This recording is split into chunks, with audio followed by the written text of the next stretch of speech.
Kryeministri vijon të jetë i vendosur për të mos lëshuar zëvendësen e tij Belinda Balluku, e cila dyshohet se ka kryer disa vepra penale.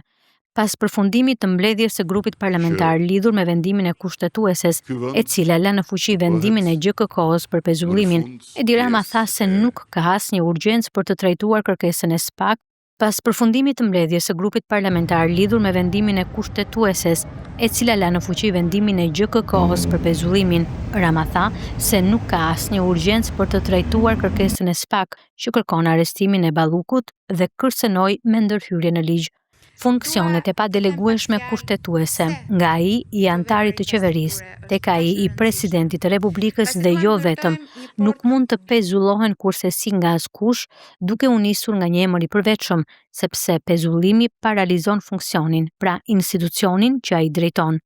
Nisur edhe nga leximi i deklaratës publike të gjykatës kushtetuese, ku të gjithë antarët e trupës shfaqen unanim lidhur me problemin, po ndahen te rrugëzgjidhja. Grupi parlamentar socialist do të angazhohet për zgjidhjen përmes ndërhyrjes në legjislacion. Vetmja pale përmbushur nga rikthimi i pezullimit është SPAK-u që në kushtet e pezullimit mund të vazhdoj krejt qetësisht hetimin përkatës, ndërkohë që deri në adresimin ligjor të zgjidhjes nuk ka asnjë urgjencë për të trajtuar kërkesën që SPAK-u bëri pas rënies së masës së pezullimit, shkruan Rama, duke sqaruar më tej se SPAK nuk do të preket, por vetëm mbështetet. Sipas tij, liria dhe drejta çdo prokurori për të hetuar çfarëdo qoftë e këdo qoftë nuk do të preket, por vetëm do të garantohet.